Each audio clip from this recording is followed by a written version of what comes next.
أعوذ بالله من الشيطان الرجيم. بسم الله الرحمن الرحيم. فانقلبوا بنعمة من الله وفضل لم يمسسهم سوء واتبعوا رضوان الله والله ذو فضل عظيم. إنما ذلكم الشيطان يخوف أولياءه فلا تخافوهم وخافوني إن كنتم مؤمنين.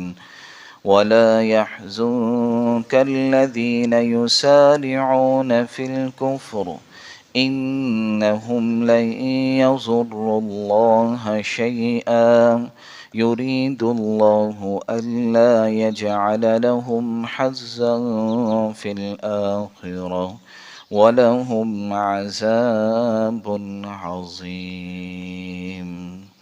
صدق اللہ العظیم. جزاک اللہ جی. اللہ تعالیٰ کا فرمان ہے، انہی صحابہ اکرام کے بارے میں بات چل رہی ہے جنہوں نے زخمی حالت میں بھی دوبارہ اللہ کے راستے میں اور جنگ کے لیے تیار ہو گئے تھے. پھر اللہ کا فرمان کہ نتیجہ یہ ہوا فَانْقَلَبُوا بِنِعْمَةٍ مِّنَ اللَّهِ کہ وہ لوگ اللہ کی نعمت و فضل اور اللہ کا فضل لے کر لوٹے. لَمْ يَمْسَسْهُمْ سُوءٌ اور انہیں کوئی تکلیف بھی نہیں پہنچی. وَاتَّبَعُوا رِضْوَانَ اللَّهِ اور وہ اللہ کی رضا کے تابع رہے. واللہ ذو فضل عظیم اور اللہ فضل عظیم کے مالک ہیں.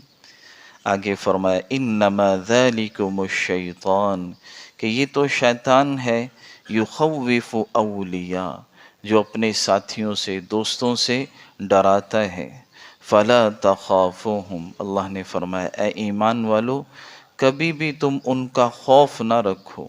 وَخَافُونِي بس خوف تو میرا رکھو ان کنتم مؤمنین اگر تم ایمان والے ہو. آگے فرمایا وَلَا يَحْزُنْكَ الَّذِينَ يُسَارِعُونَ فِي الْكُفْرِ اے نبی جی جو یہ تیزی سے کفر کی طرف دوڑ رہے ہیں یہ لوگ آپ کو صدمے میں نہ ڈالیں. إِنَّهُمْ لَن يَضُرُّوا اللَّهَ شَيْئًا یہ اللہ کا کچھ بھی ہرگز تھوڑا کچھ بھی نقصان نہیں کر سکتے. یرید اللہ الا یجعل لهم حظا فی الآخرہ اللہ تو یہ چاہتا ہے کہ ان کے لیے آخرت میں کوئی حصہ نہ ہو.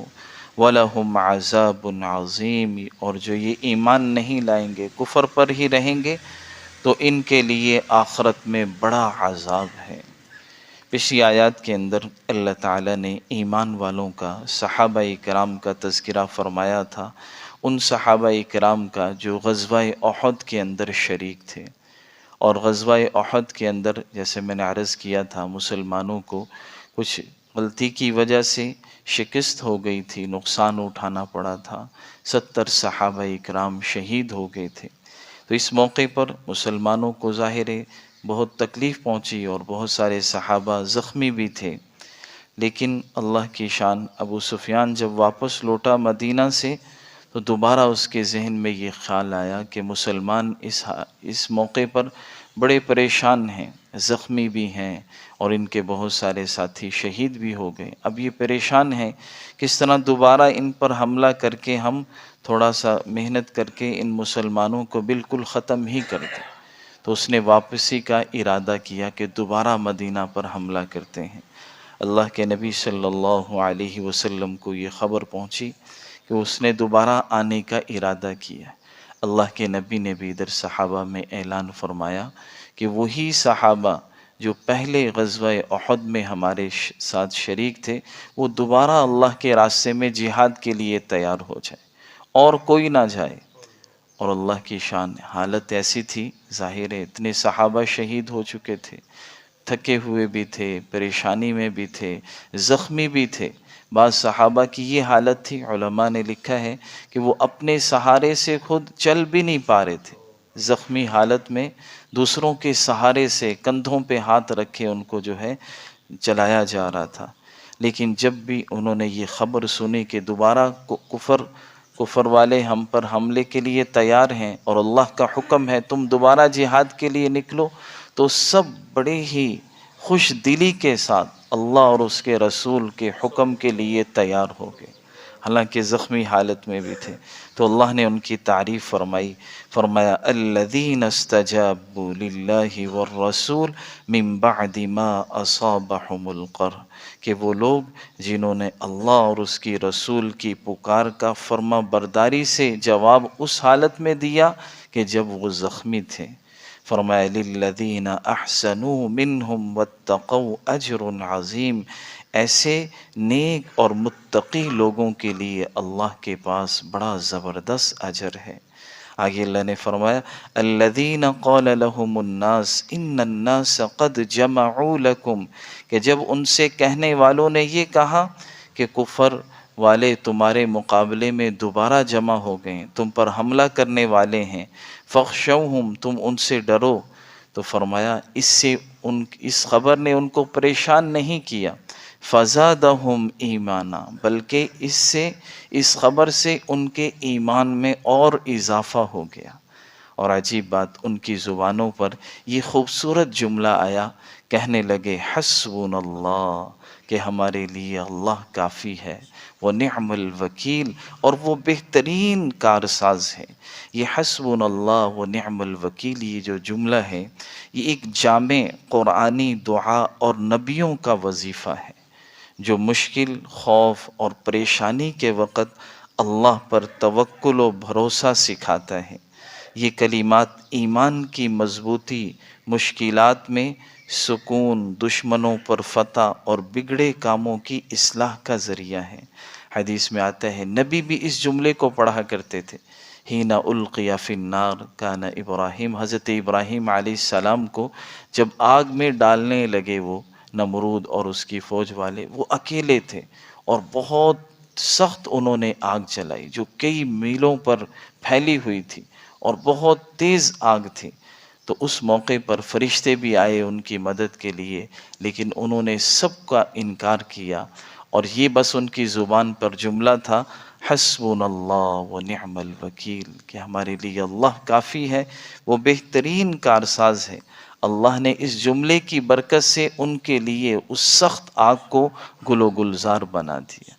اور جب بھی ایسا کوئی سخت جنگ کے موقع پر حالات آ جاتے، جیسے غزوہ خندق پر کے موقع پر سب نے مسلمانوں پر مل کر کفار نے حملہ کیا، اب اللہ کے نبی کی زبان پر اس وقت یہ جملہ آیا تھا حسبنا اللہ ونعم الوکیل، کہ کوئی پریشان ہونے کی ضرورت نہیں، اللہ ہمارے لیے کافی ہے اور وہ بہترین کارساز ہے۔ تو یہ جملہ بڑا خوبصورت ہے، اس کو اپنی کبھی بھی کوئی ہم پر مشکل آئے، پریشانی آئے، کوئی بھی تکلیف ہو، ہمیں کسی بارے میں بھی ہمیں پریشانی ہو، تو یہ اس جملے کو ہم ضرور پڑھیں، اس کا وظیفہ کریں۔ اللہ کے نبی نے خود حکم دیا، فرمایا اذا وقعتم امر العظیم، کہ جب تم کسی بڑے معاملے میں پھنس جاؤ، کوئی پریشانی تم پر آ جائے، تو فرمایا اللہ کے نبی نے فقولوا حسبنا اللہ ونعم الوکیل، کہ یہ کہا کرو اللہ ہمارے لیے کافی ہے اور وہ بہترین جو ہے کارساز ہے۔ تو حسبنا اللہ کا یہ وظیفہ ہر قسم کی دنیاوی، اخروی مشکلات، خوف اور پریشانیوں کے وقت اللہ کی طرف رجوع اور اس پر بھروسہ کرنے کی تلقین کرتا ہے۔ اور حسبنا اللہ کا مطلب کیا ہے کہ بگڑی بنانے والی ذات صرف اللہ کی ذات ہے۔ اللہ نعم الوکیل کا معنی کیا ہے؟ بہترین کارساز اللہ ہے، جو انسانوں کے معاملات کو سنبھال لیتا ہے اور اسے ضائع نہیں ہونے دیتا۔ تو اس کا طریقہ یہی ہوتا ہے کہ یا تو آدمی ہر نماز کے بعد 11 مرتبہ حسبنا اللہ ونعم الوکیل پڑھ لے، کوئی پریشانی ہو، ورنہ بعض علماء نے لکھا ہے ہر نماز کے بعد ایک تسبیح اس کی پڑھ لے، جو بھی پریشانی ہے، جو بھی مسئلہ ہے، اللہ اس کی برکت سے حل فرما دیتے ہیں۔ اور علماء نے معرف القرآن میں حضرت مفتی شفیع صاحب نے لکھا ہے کہ جس آدمی کو کوئی پریشانی لاحق ہو تو وہ 1000 دفعہ دل کے یقین کے ساتھ حسبنا اللہ و نعم الوکیل پڑھے کہ اللہ تو میرے لیے کافی ہے، تو بہترین کارساز ہے، ہر مشکل سے میرے لیے راستہ تو ہی نکالے گا، تیرے علاوہ کوئی اور نکالنے والا نہیں۔ 1000 دفعہ اس جملے کو پڑھ کر فرمایا جو بھی آدمی دعا مانگے گا اللہ اس کی دعا کو قبول فرما لیں گے۔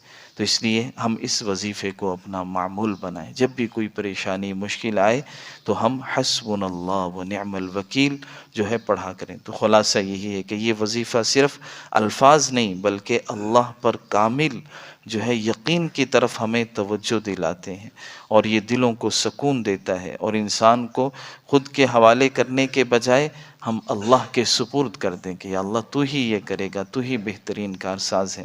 تو صحابہ نے یہ جب جملہ کہا اور اللہ کا حکم سن کر جو ہے مدینہ سے وہ اسی حالت میں نکل کر، حمراء الاسد کا ایک مقام تھا مدینہ سے 8 میل کا دور، تو صحابہ وہاں پہنچ گئے۔ اللہ کی شان، جب کفر والوں کو، کافروں کو یہ پتہ چلا کہ ایمان والے تو کوئی ان کے حوصلے پست نہیں ہے، وہ تو پریشان نہیں ہے کہ ہم دوبارہ ان پر حملہ کرنے لگے ہیں، تو ان پر اللہ نے رعب طاری کر دیا کہ یہ تو دوبارہ لڑنے کے لیے تیار ہو کر آ گئے ہیں، اور ہم ان پر حملہ کیا کریں، یہ تو خود باہر نکل کر آ گئے۔ تو اللہ کی شان، ان پر اللہ نے رعب ڈالا، وہ وہیں سے واپس چلے گئے۔ تو اللہ نے فرمایا فَانْقَلَبُوا بِنِعْمَةٍ مِّنَ اللَّهِ وَفَضْلٍ، کہ یہ لوگ جو اس حال میں بھی اللہ کے راستے میں نکلے تھے، اللہ نے ان کو پھر اپنی نعمت اور فضل سے واپس لوٹایا۔ لم يمسسهم سوء، اور انہیں کوئی تکلیف بھی نہیں پہنچی، واتبعوا رضوان اللہ، اور اللہ ان سے راضی ہو گئے۔ فرمایا واللہ ذو فضل عظیم، اللہ بڑے فضل عظیم کے مالک ہیں۔ آگے فرمایا انما ذالکم الشیطان، کہ یہ شیطان ہے، یخوف اولیاء، جو تمہیں کافروں سے، جو شیطان کے دوست ہیں ان سے ڈراتا ہے۔ تو اللہ نے فرمایا فلا تخافوا، کبھی بھی ان کا خوف دل میں نہ رکھو، وخافونی، میرا خوف اپنے دل میں رکھو، ان کنتم مؤمنین، اگر تم ایمان والے ہو۔ یعنی فرمایا اللہ نے حکم ہمیں یہ دیا کہ ظاہری نقشے کچھ بھی ہوں، ایمان والوں کو ان سے متاثر نہیں ہونا چاہیے، ڈرنا نہیں چاہیے۔ ہمارے دل میں تو صرف اللہ کا ڈر ہو، اللہ کا خوف ہو، اور اللہ ہی سے ہونے کا یقین ہو، اور کسی چیز کا خوف نہیں ہونا چاہیے، اور کسی بھی چیز سے ہونے کا یقین نہیں ہونا چاہیے، کیونکہ کرنے والی ذات صرف اور صرف ایک اللہ کی ذات ہے۔ اللہ ہم سب کو عمل کی توفیق عطا فرمائے۔